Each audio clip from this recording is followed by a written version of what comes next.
Welcome to Trust the Journey. I'm Melanie Curtis. I'm Jason Oledzki. Our mission is to live, laugh, love, and learn together with you. We're here to create conscious connections, to grow and contribute through our practice of openness, honesty, vulnerability, humility, and trust. Trusting the entire journey. Yeah, if you guys want to find us on the internet, our website, and all of our social media handles are trustthejourney.today. Right on, family. All right. Let's do this. Here we go. All right, so today, guys, we're doing, kind of an open jam session. We haven't caught up in a while. We just kind of want to go in open and see what comes out of it. Catch you guys up, the fam, on what we've been doing and what we're working on, what we're getting, and see what gems come from that kind of open space and open connecting. I love the idea of just the conversation, right? Like, just open a conversation. Let's just talk and see what comes up. Heck yeah. So what's been on your mind? What have you been up to lately? Oh my God. I swear, that type of thing, I'm like, what have I been doing? What have I been working on? I feel like I've had so much going on in a good way, like super good problem, quote unquote, to have, to feel like, oh, I've got a lot on my plate, working on a bunch of different projects. I've shared in the past about how I've been working on my public speaking, which is super cool because I had a recent breakthrough around that where and this is like multiple years in the making, where I had a breakthrough around that, and I did an event in New York where I didn't dread the prep.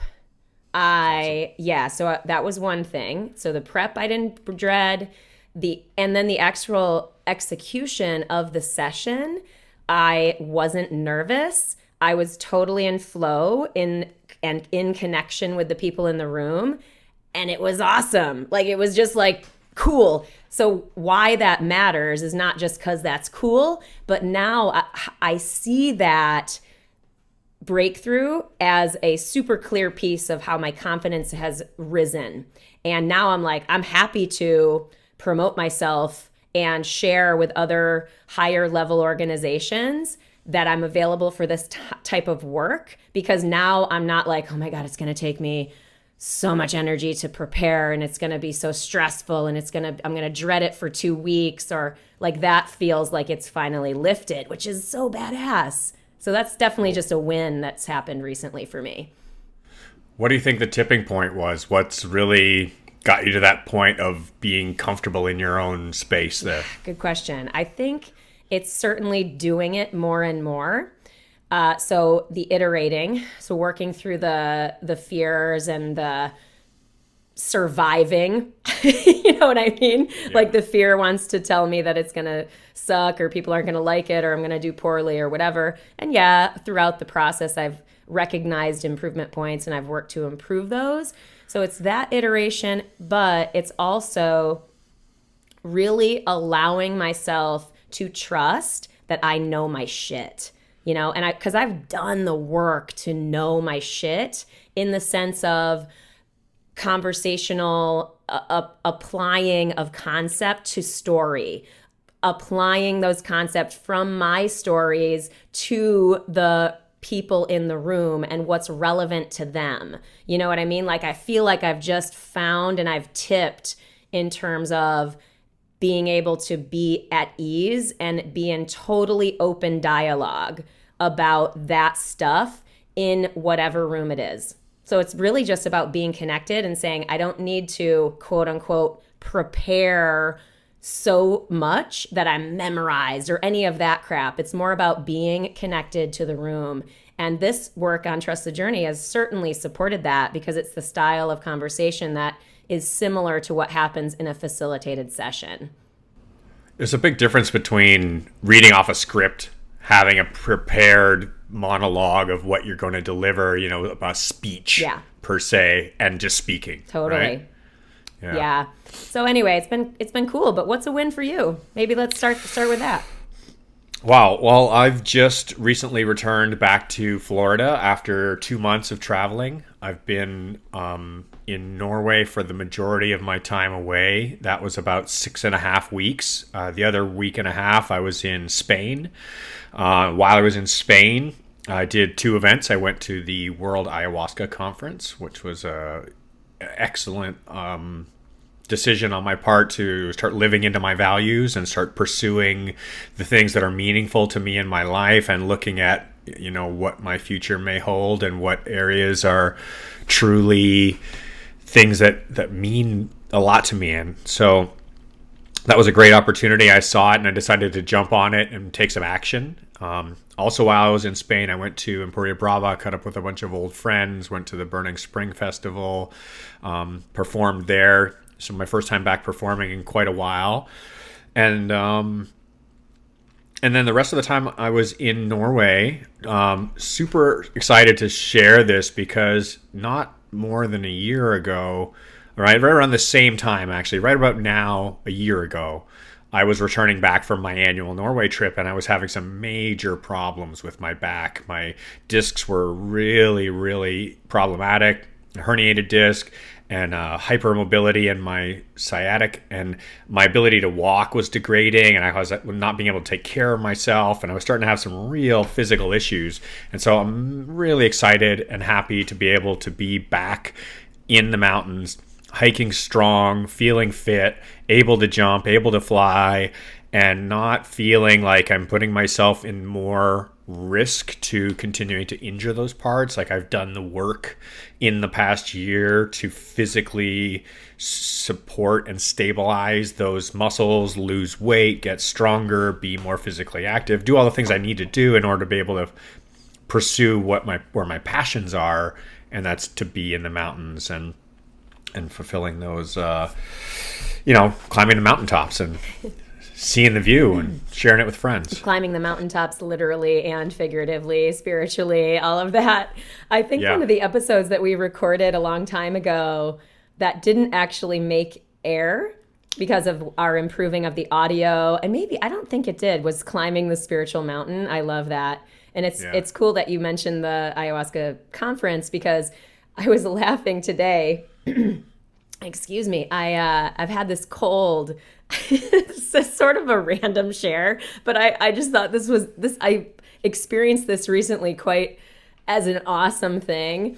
And the experience of purging in an ayahuasca ceremony, and really, like, obviously purging emotionally and purging literally, like vomiting.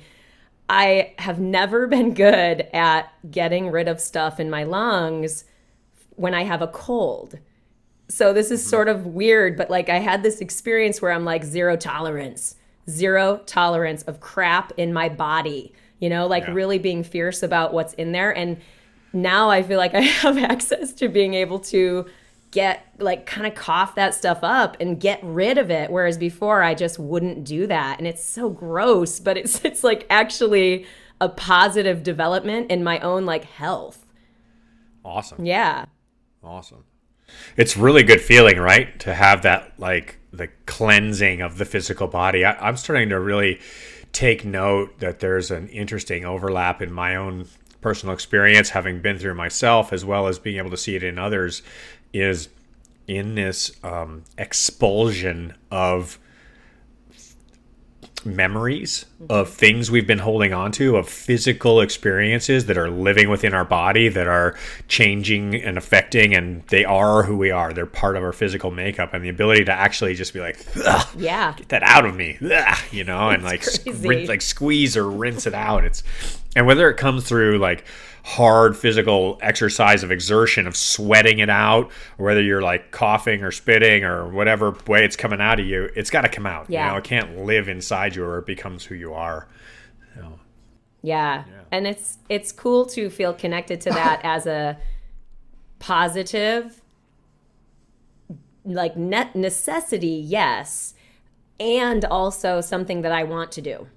Not like it's pleasant, right? Like purging anything, whether it's, literally physically, like we're talking about, or whether it's emotional purging and really expressing. It's kind of what we were talking about last time. But like that stuff, it's so valuable. It's cool to be in a space in my own life where I'm no longer afraid of my own feelings. You know what I mean? Like if I have a feeling, I no longer feel like I judge that. It's just something that is coming up in me. And whether it needs to be expressed or whether, I mean, it almost always needs to be expressed, but where I'm going with this is that I feel like I've seen this a lot in clients and certainly in my own life experience where the judgment around having the feelings is some kind of failure or this or that, or like there is some place to achieve where at some point I won't have feelings. You know, I was literally just talking yesterday with a client who was processing and having an experience of loneliness. And I definitely went through harsh years of loneliness as I worked through sort of heartbreak and healing and I'm, pulling up that fear of abandonment and stuff like that fear of disconnection that we've talked about many times. And it was cool to chat with her yesterday and acknowledge that that's part of the process, that not the feelings, and the having an experience with loneliness, the goal is not to not have the feeling. You know what I mean? The goal is the feelings. So because there's this dissonance. I think I see this with a lot of people, and loneliness I feel like is something I'm personally called to validate for people at a deep level. So they can feel really safe in themselves and feel totally normal for having a feeling of loneliness whenever they might have it for whatever reason, and then to continue to lean into the healing of what might be at the root of that for them. Interesting. Yeah, it's cool. Super cool. So that's something that's also happening, continuing with my clients and that work, awesome. Which I love, deeply love. And you're very appreciated for it. You have such a great following, and I get to be part of that community and see the relevance of the impact that that's having in our community and the world and greater effect. So thank you for your work. Yeah. So I want to echo some of the thoughts that you had in there. And a couple days ago, I did a podcast with Shannon Pilcher. Yeah, cool. I did his Choices podcast. So if you're a fan, I suggest listening. He's an excellent interviewer, and he's a very good friend and a long-time teammate and business partner of mine. His podcast is called Choices, and I just recently interviewed on it. And we were talking about, he asked me a question about happiness. And so the context of emotional experience is what got me thinking about this. And he asked me something to the question, something like, are you happy? Or how do you find happiness? What do you feel about happiness? And, happiness is an emotion, right? It comes and goes. It's an experience like fear or grief or joy or sadness or loneliness or,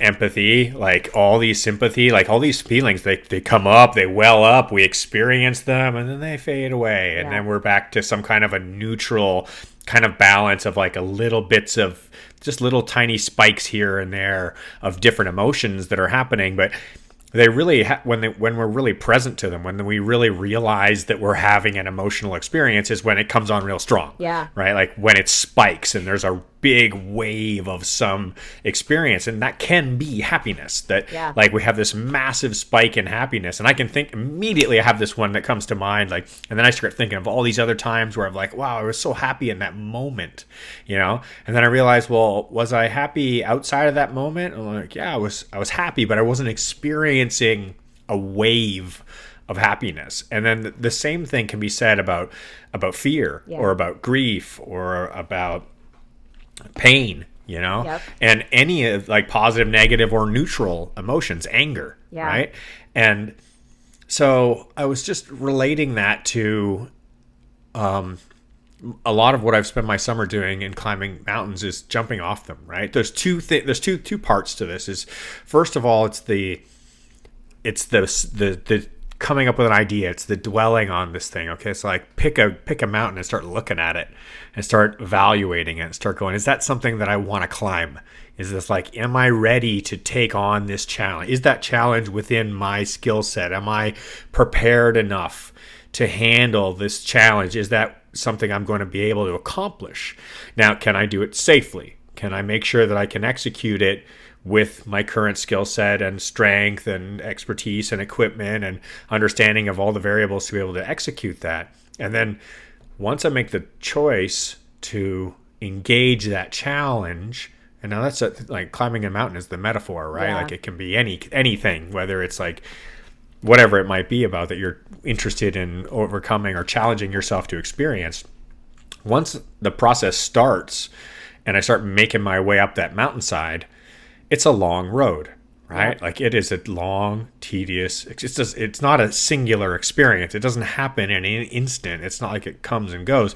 And so this is like anything in our life. If we're like looking to move or take on a new career or engage a relationship or change the way that we look, think, or feel about things or how we act, our type of personality, all these things are these long, epic journeys to ourselves. And this year has been very pivotal for me in my mountaineering because I got to check off a bunch on a list that I've looked at for years and looked at and going, in previous years, I'm like, that's outside of my skill set. I don't have the strength. I don't have the experience. I don't have the know-how. I don't have the skills to be able to navigate not only the route up, but the route back down. Yep. And this year, more prepared, more practiced. It's my 16th consecutive year visiting Norway to go climb mountains and jump off them. And it's taken that many years to get to a point where I'm like, okay, that mountain right there, I'm ready to go up that mountain and do it alone.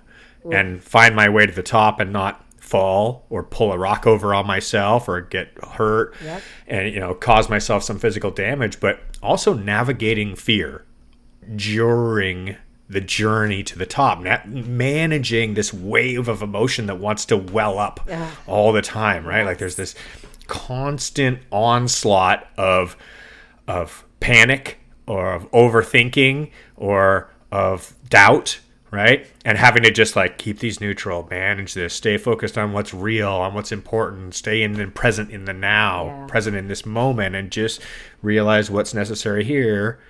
Keep an eye on what's coming. Keep a wide view of all the things that are around, but staying present in the moment. And I want to kind of bring this all to the summit experience, of accomplishing that moment on top of the mountain. And this year was really special for me because I did a number of solos to a number of very special peaks. Got to hit the highest peaks in the whole region, a bunch of them, all the very tallest ones. And sitting up there by myself and looking around and observing the entire landscape, the view in the distance, and just being present in that moment in life. And I'm like, am I happy? And I'm present. Yeah. And that present, I always like to say a present is something you give yourself, right? Presence is something you give yourself. Just being contented in the moment of being able to sit and just observe oneself and one's surroundings and not have need for anything. Yeah. Just to be there. Yeah, that certainly has a gift to ourselves. And right. I would echo it in the realm of connection in terms of what we can give others. And this goes back to my speaking example at the start of like, that's a mountain. That was a mountain for me. Oh, yeah. I know you know it, but like, it's, again, multiple years of effort and torture. Yeah. But like positive torture chosen, and it's cool because that is really what it comes down to. How did I execute so well? It's that I am present with the people in the room, and I'm not afraid of what they are going to bring to me. You know what I mean? And that piece of earned capability in connection with others, that is like an earned piece of skill as well. You know what I mean? Like, think about it. Because if I think about that, even in conversation or in connecting in any realm of life, whether it's a new business project, I have some new business stuff building behind the scenes, which I'll share about when it's more clear. But like, even being in those kinds of conversations with a new business partner who I don't necessarily know very well, but I'm wanting to build trust and build from the premise of I am on board with Ray Dalio. I'm up for meaningful work and meaningful relationships, period. And what does that look like in conversation? How does that look like for me showing up with this new person who I respect and am, excited to work with? You know what I'm saying? But not let fear come in and go, oh, I hope this person likes me, or I hope this person thinks I'm going to be good enough for this work. You know what I mean? Totally. So anyway, go ahead. The diving into the fear as the emotional experience equal to happiness as the emotional experience. This is like the key thing. Like, experiencing fear is just as good as experiencing happiness. Like, they're almost exactly the same. Like, in order for one to have one, you have to have the other. Like, you don't just experience happiness without first living into fear. And if it's about stepping up in front of an audience and putting yourself on the chopping block for anybody to make a comment, or for you to collapse into your own fear, or turn up all the volumes of everything that could be louder than your own thoughts, or whether it's about just living into the confidence of being like, you know what, I'm good enough right here, right now, that if I put my whole self out, what I'm going to get back is going to be a whole self from everybody else or from my environment. And that's perfect. Yeah, that's perfect. all it needs to be. It's underpinned by also the work, by the way, of really and truly detaching from outcome in all areas of life. And I cannot stress this enough, which is, by the way, championed and built on the foundation of self-love. That shirt that you bought me that says self-love, and I love wearing it to the gym, and every time I wear it, people comment, and I'm like, yeah, and I feel good and connected and supported, and in that message, fuck yeah. But seriously, we talk about spiritual mountains and skills to earn and long roads that are worth it. That is one, no doubt, because that is really what allows me to be able to fail, to be able to be out there, to be able to create and be like, some people might think this is stupid. People might think I look, whatever. Oh, look at me, me. But I'm connected to maybe an artistic project, for example. Like that photo project I did with Jonathan's parachute. That was very meaningful to me. But I know some people saw that and were like, what? Oh, everything's so deep, But like, for me, it was important. And it's okay. You know what I'm saying? Like, that stuff and being willing to be out there in the ways we're called is a courageous act. And for me, the only way I can do it is because I can weather people disliking me and disliking what I put out there, which I actually just posted on Facebook, this quote, and it went nuts. People are going crazy for it. Like, don't be afraid to be disliked. Yeah. And that's the same thing with the literal mountain, like when you choose to go for it. Like, some of my most favorite people, when we look at each other and go, do you want to go up there? And, and we're going to go do this together. And they're like, yeah, let's do this.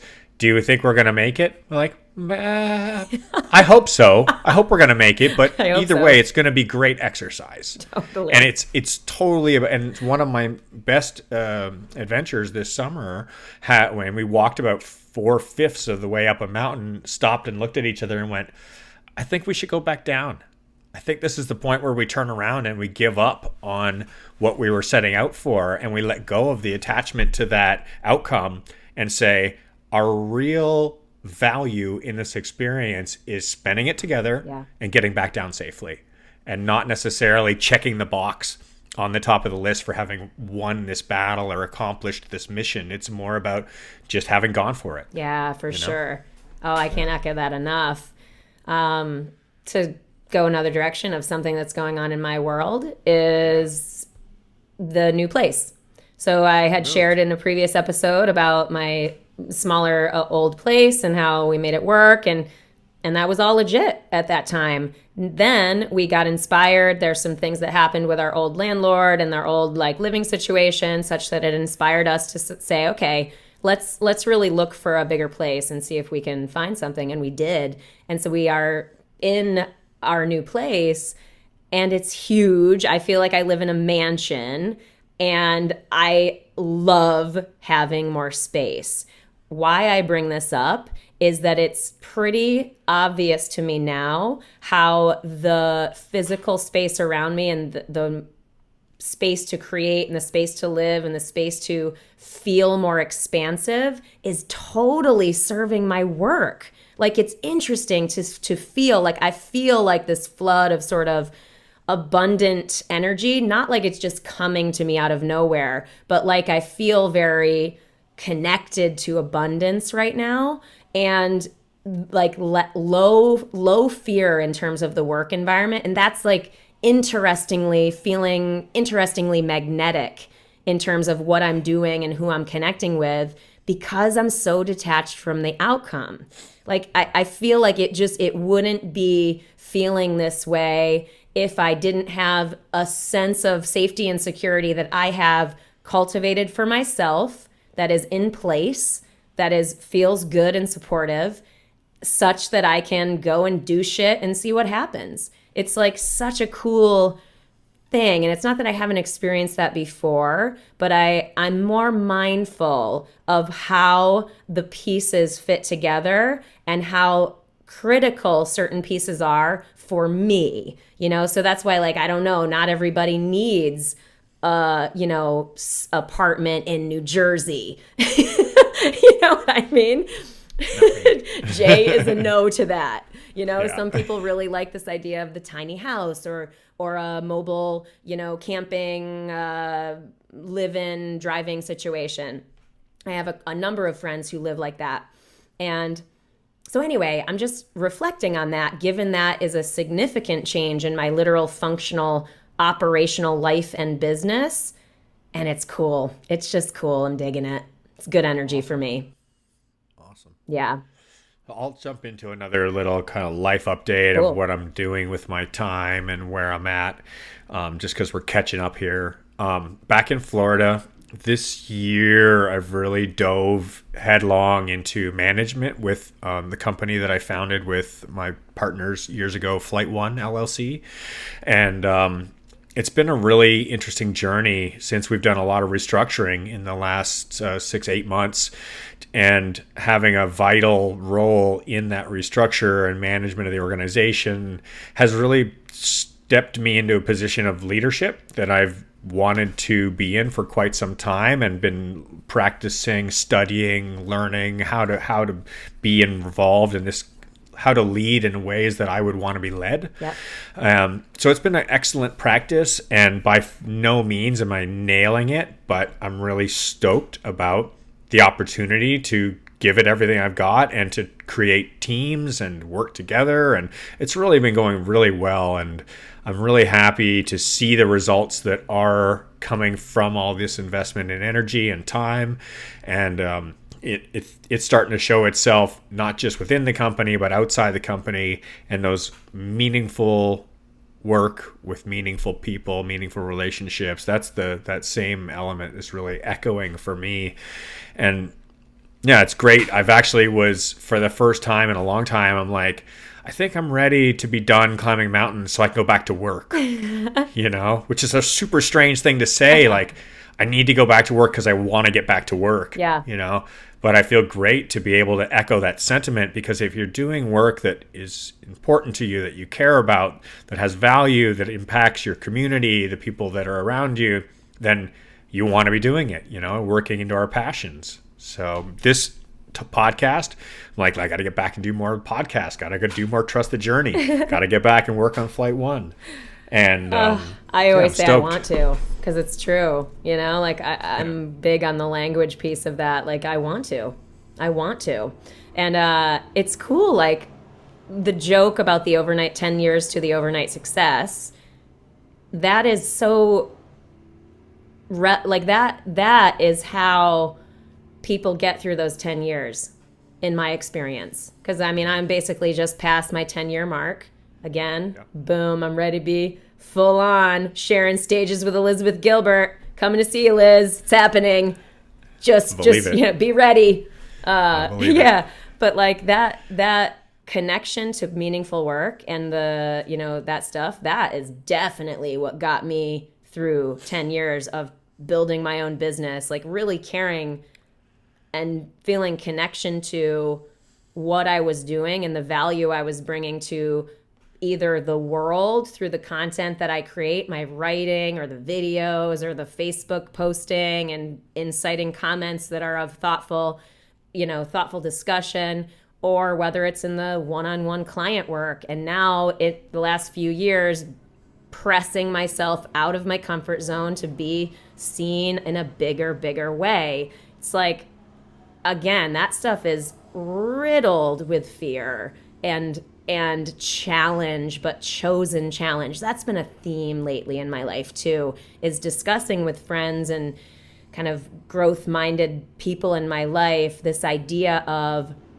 both chosen challenge and challenges we wouldn't choose, but the opportunity in both, and how awesome that is. Yeah. I think choosing into our fears is a really key, is the key to growth. Yeah. It's looking at what scares us and then stopping for a second and going, okay, fear is what I feel when I think about that, whatever that is. But now let me step outside of what I'm feeling and analyze the fact that I'm feeling fear, and then start asking the question, why? Is the fear warranted? Yeah. What's the root of the fear? Maybe the fear is based in programming, what we've been taught, what we were educated to believe about a topic, like public speaking is scary, or climbing mountains is dangerous, or sharks will eat you, whatever the concept is, falling out of a plane means you're going to die, right? Like, it doesn't matter what the concept is. It could be that sharing your emotions makes you vulnerable, and vulnerable makes you weak. It means you're weak, or that you're at risk, you're exposed, you're showing your soft underbelly, and now something bad can happen to you. Like, it doesn't matter what the framework that we put it in, but recognizing when fear, was that thunder? That was thunder, sorry. Awesome. Yeah. I hope you guys heard that. That was badass. Anyway, sorry, go ahead, Jay. If I heard it, then they're going to hear it. That's true. Yeah. Audio whatever genius. That fear may be. Not audio genius. I think that's the key, right? Yeah. Yeah. Yeah, for sure. And it's funny that you're bringing up like the vulnerability piece and the framework around this stuff, because if I really catch you up, so my thinking of like, oh, I'm catching you up on some, we're talking with the fam and we're talking and catching up. I'm sharing like bigger things that are happening. But the truth is, and in conjunction with that is my continuous process and continuous engagement with material that elevates my own thinking, thought leaders that I respect and admire that are doing good work in the world that I'm looking for and sourcing inspiration around, et cetera, so that brings me to something we've discussed, and that is this idea of modeling our show and our podcast and our business model after some of what Tim... Awesome. That is amazing. See, this is big stuff, guys. We got thunder. But, so stay with me. So modeling our show and our business model after what Tim Ferriss is doing, in that I totally love Tim Ferriss. I love his show. I super invite you all to listen to his podcast. That's much better than just inviting. It's super inviting. Oh, super inviting. Brene Brown, super invite. Hashtag lots of super invites going on over here. But Tim, he had this idea. Oh my God, this amazing storm. Tim had this awesome idea where he's like, okay, it takes a lot of energy and effort for me to do advertisements and to have sponsors and stuff like that. And so he said, I'm going to try a model where I have my followers or my audience, my people, pay $10 a month or something to have some special access to me. And so we do a similar thing with Trust the Journey Family, which is totally working for us, which I love. But why I bring this up around Tim is that I joined that group because I wanted to support him, see what I might get. And what happened was it didn't actually work for him, because his audience came back and said, yo, man, like oh, Matil's so upset. Matil. Oh, baby, it's What's okay. What's up, Matil? Sorry, there's a lot going on over here today. This is real life. Go get her. Oh, my God. I'll take over for a second. But yeah, let Matil out of the room. Hold on one second. So while Melanie goes to tend to her cat, we'll continue with our regularly scheduled program in just a moment. Thanks, guys. Real life happening. Oh, poor girl, my sweet girl. So anyway, Tim did this group. I joined it. It was with the intent to remove the workload from advertisers, but his audience came back and said, hey man, like we want your recommendations. We want that information. Like that helps us be supported in our own lives because you only choose to promote and share things that you also use that elevates and benefits your life.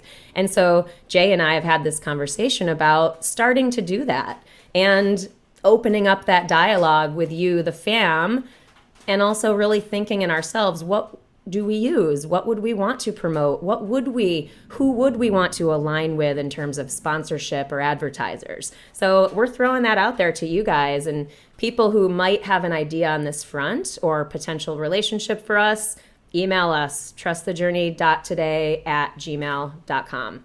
So that's something that's happening for us as well. I think it's super funny that you started that off with a mention of our business model, and I was laughing as you said that. I'm like, there's no business model. This is not a business. This is a point. Voluntary charitable work. Like there's no money to be made here. It's anything that we're doing is going directly back into the episodes and the show and the equipment and everything. So I really only say that because there's a financial component is all. But I agree with you completely. This is most definitely not a moneymaker. Not a moneymaker. Yeah. Cool. Pause. Yeah. I went surfing this morning. Nice.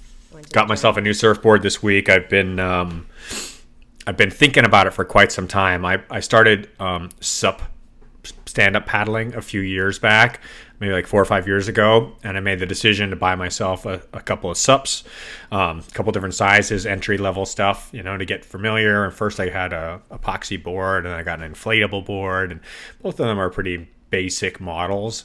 And over the last couple of years, I've started feeling like I've been ready to getting closer and closer to ready, like to downsize, like to move to something a little more aggressive, a little more responsive, smaller, something that's just a little more advanced. And so this week I did it. I was like, all right, I found a used board on Craigslist and I went out and I made a purchase. And everybody can relate to this, right? It's like that time where you're choosing into like going a little more advanced into something that you've been doing recreationally and, take it to another level. And I'm super stoked for having done it because I'm challenged again. I'm finding myself really like, oh, okay, this is a lot harder than it was where I was at before, which is where it was when I started, and it's not more dangerous. It's still exact same level of risk. I fall off, I get wet, so it's a pretty comfortable level of risk, but the challenge is much higher and the physical exertion is much higher. Than how much work I have to do or how much more still I have to be is really, really relevant. So, I make a point now, I'm really prioritizing my time that when there's an opportunity to go get some waves, to go paddle, to take advantage of summertime and to be physically active out there, especially being in the ocean, just feels so good. And living in that, like the moment of presence in that environment, in that natural setting. And 2 hours of paddling in the ocean in the waves, and I am smoked. Yeah. I'm just done. Like I start falling over just because I can't keep my balance anymore. I'm just standing, all of a sudden I'm like sploosh, I'm in the water again. And I'm like, oh, I just fell over because I'm tired. So I've been doing a bunch of that lately, and that feels really good to be not only challenging myself physically with going out to paddle, which is great exercise, but challenging myself emotionally with taking on a more challenging piece of equipment and realizing that I'm going to be the student again. And now I'm not going to look like I know what I'm doing when I'm falling off the board next to somebody who go, what is that guy doing? Does he know what he's doing? Like, he keeps falling over, I'm 46 years old. I'm falling over all the time, So just relating, living into that like personal growth and personal challenge and the success, the feeling of contentedness that comes from like being tired, Yeah. from having tried really hard, from having succeeded and from having failed, and having all the journey of emotions that goes along with that simple thing of like getting a new surfboard or getting a new bicycle or whatever it might be, you know? So, I love that. I love that so much. The just experiencing life, just having experiences, you know, and the benefit in both it going well and it going quote unquote poorly. It's like there's just so much value in all of it. Like that's a huge piece of like, if we're talking about the shedding of fear, it's like, it feels so good to feel free to do stuff. You know, it's as simple as that for me, of like, I'm just so grateful and glad to have had enough experiences through my life that I feel at this point where I really feel free to do the things that I'm called to do. Whoa. The power just went out in my house. Oh, goodness gracious. Now I'm starting to wonder if that last lightning bolt was strong enough to knock out Melanie's feed. I got freeze frame action going on over here where there's nothing moving. Ding dong. She's back. That was crazy. The power is off. I love that Jay probably entertained you for those 30 seconds. Yeah, that's what I was doing. Wow. This is intense. You got a good storm going, eh? Oh, there's a part of me that loves storms, though. So good. Yeah, it's summertime here in Florida, and they roll through constantly, one after another. Yesterday, I sat on the porch with an old friend who came over to visit for a while, and we intentionally went outside to sit on the porch because there was a storm rolling in. And I've got this covered patio that gets real loud when it rains, you know? It's got this, like, PVC roof on it. So we just sit out there, and it's so loud we have to yell to talk to each other, but it's just so nice to be there, and that downpour and thunder and lightning cracking everywhere. It's great. The metaphors of storms just make me happy. You know, like I just being in them, being around them. I walked back. Another thing that happened for me over the last, handful of months is I joined the Y in my town. I had a membership formerly at Equinox. It was super fancy, and I loved that, and I did that for a year. But now I didn't need it. I was like, I don't need that. And I joined the Y, and it's awesome. I get to reward myself in the afternoon with going and getting a workout in, and it's cool to feel that also, that going to the gym feels like a reward versus a chore. I love the feeling of feeling strong. So that's something that's going on too, is the next women's vertical world record is starting to build. So we're working on Project 19, which is to celebrate the 100-year anniversary of the 19th Amendment getting ratified, which granted women the right to vote. Power's back on. And so that's been super inspiring to me. I've been actually leading free fly camps and stuff like that, which is not something I intended to do this year. But I'm doing that because I'm inspired by this idea of elevating the conversation on gender equality and equality at large, and being a champion for those bigger concepts. So that's happening. And part of my going to the gym is relative to getting strong enough to be able to fly on a 100-way head down record. That takes physical conditioning. So I'm working to get ready for that. It's awesome to be living into that on a daily basis, and not just having it be a blip that's coming up on the calendar, but having it be an effect on who you are as a person and the way that you treat your life on as a daily ritual. Yeah. It's great to have something to motivate bigger anything. Like I personally just love the big project.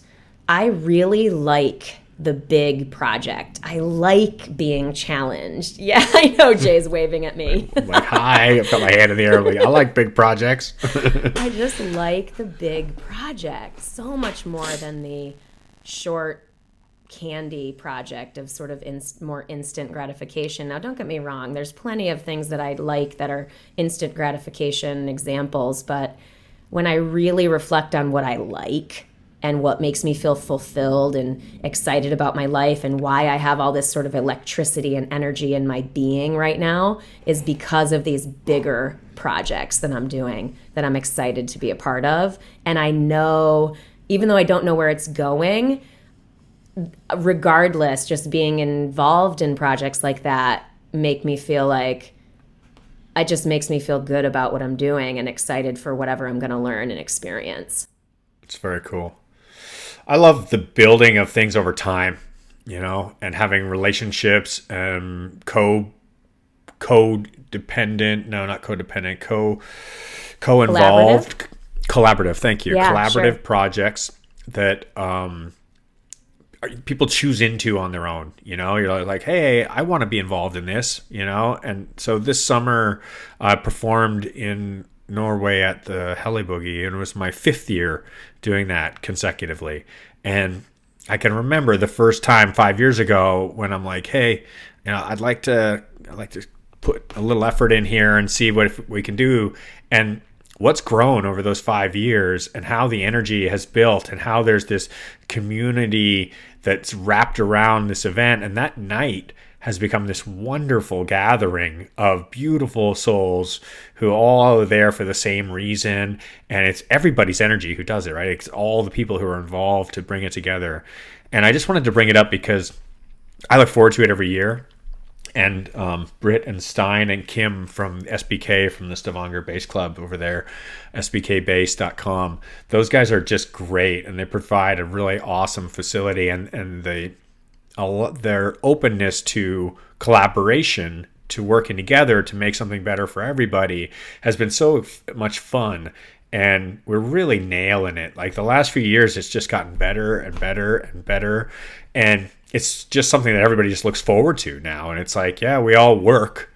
Everybody puts in a bunch of hard effort to make it all happen, for the jumping and for the organization and for the management and for the event and for the music and the videos and all the stuff that goes on. Yeah. But that's the whole big project thing, right? Like, it doesn't happen in 1 year. It happened, this year was their 20th year anniversary. Wow. Or 25th year since they started, but 20 years since they started the Boogie. And this, me being involved, has just been the last 5. Yeah. And I can see how much it's changed and how much more professional it's become and how much fun it is when you all look forward to working together to doing something really cool. And I'm excited to see what you guys women are going to do with your Project 19, because I think it is badass. Thank you. Yeah, it is badass. Oh. Well, if you just look at the list of amazing women that are involved in the organization of that, I'm like, whoa, that's the biggest all-time list of women in this sport ever.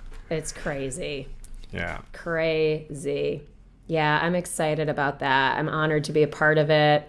I'm grateful to have the support of that project that we're getting. It's unprecedented, the level of support. And so that's just like wonderful to be able to, again, connect with good people doing good in the world. And when a collaborative win-win becomes obvious or apparent or just available, being able to step into and say yes to and trust our intuition and our gut and our decision making in terms of the choices that we make. I just wrote my column about so I write a column for Blue Skies Magazine. That's what my book is, and I continue to write for the magazine.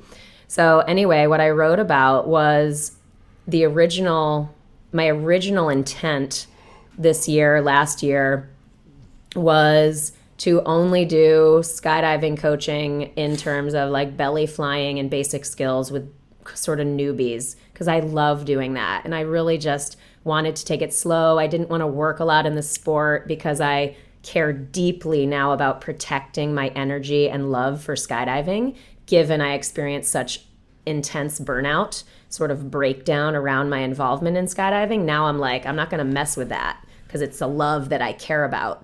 So anyway, doing that coaching. And then Project 19 comes up, and it really is a values aligned choice that has me feeling like I get this really amazing opportunity to step up into, like I said earlier, this opportunity to elevate a conversation on the world stage. Like, that is super inspiring to me. And I am stoked to change my commitment around my involvement in the sport because of that. You know what I mean? But if it were just sort of another record without the elevated mission and message, I likely would not be involved, because I would be championing the team. I'd be happy and to be a support, but I wouldn't be motivated, I don't think, to go to the gym, to get strong, to lead free fly camps, to change my involvement in the sport. For me, I really did need an elevated an elevated opportunity in terms of impacting the world in a positive way, and other people and myself as well. I can hear that so loudly echoing in my own experience in different elements of my life, of not just wanting to go and repeat the same drill over and over again for personal satisfaction, for, momentary passing enjoyment, and not really having any long-term value generated from the experience. You touched on it, I think, on our last episode about One Love Party, and the reason that, for me, wanting to host an event, a gathering of people, isn't just like, hey, let's just get together and let's get high or drunk and dance around and have a good time and then close the book and walk away. No, it's about doing something that's going to impact each other's lives and the lives of people around us for a long time to come, and to change the way that we look and think and feel about ourselves and each other, right? And the world around us. I am hugely grateful to you for that effort that you made for that, because that clearly impacted me and was part of what got us here, which is just, again, something I'm so grateful to be. So grateful. Again, I don't need to go down a long diatribe, but segue to another piece. I love you, my friend. Aww. It's true. It's true. Let me segue. The whole thing about working together with other people, right? About creating teams, about leaning on each other's strengths and going to other people for their strengths, and then allowing other people to come to us for our strengths. So we're talking about opening up the show, where we've been toying around with the idea of bringing on guests. We've been doing this for almost a year now. I think we're up to episode 30 with this. This will be our release of episode 30. Yep. And we have a whole bunch that we haven't released because we weren't so stoked about the quality of them. But regardless, we're at the point where we're trying to make a decision of what's the real value. Do we just keep talking to each other about our own experiences and relating to our audience and sharing our insights and what we're learning and where our challenges are? Or do we start bringing in others in order to capitalize on expanding that story, expanding that narrative to include other people's challenges, other people's successes, where their struggles have been, what do their journeys look like? So I think we've pretty much come to an agreement that we're going to start doing it, and we're looking at how we're going to start to engage that. We've got a few options, but it's an exciting topic. So love to hear more from our audience about what they might think about that idea. You can comment on Instagram or on Facebook or on our Patreon page, or send us an email. There's a contact us on the website, trustthejourney.today. Any of those are open to leaving some feedback about including guests on our show. Yeah, I definitely am curious to hear who people might be interested to hear from, in addition to us knowing the mission of Trust the Journey. I love it. It's a version of expanding connectedness. It's so values and mission aligned for us, cultivating conscious connections and being of service and doing that through humility and trust and comedy and all this stuff. It's awesome. I'm excited. And part of that, like, just to share the legit way this is going down, is that we've been touching this in our strategy sessions. So Jay and I do strategy sessions outside of these recorded sessions to talk about, well, what are we doing? What do we want to do? How's it working? What's goals that we have for the show and the just, team and all this stuff.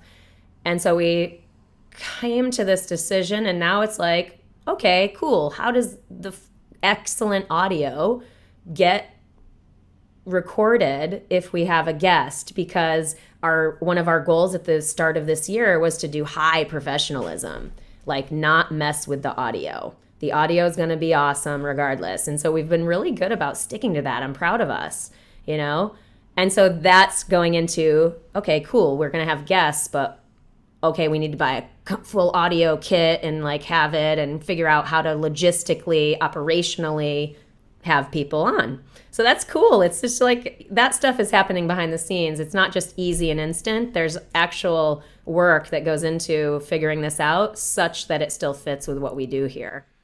I'm excited. When you started talking about Project 19, I'm like, wow, we should definitely have some of your fellow teammates on to talk about the development of that project through to its completion. I'd really love to hear that story because I feel like that's a great example both inside and outside of our community. Totally. So I think if our listeners have any examples or people that they think they'd like to hear on the show, very open to hearing suggestions. And if it works out that that's something that we can create, then we will try to make that happen. Yeah, definitely.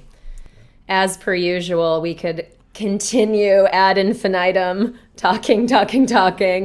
But guys, thanks for being with us today and just being a part of the actual process and being cool with us having a jam session like this and hoping value comes out of it. I really like these style of episodes and I feel like this is a version of just life and how this is going. And I connect this. I mentioned the Trust the Journey family earlier, but I can't not highlight how that connectedness in the Trust the Journey family is growing. So if you are inspired to join us for that level of connectedness, you can absolutely do that. You just donate on Patreon, $1, whatever you're inspired to donate, and that will get you into that elevated conversation in that style.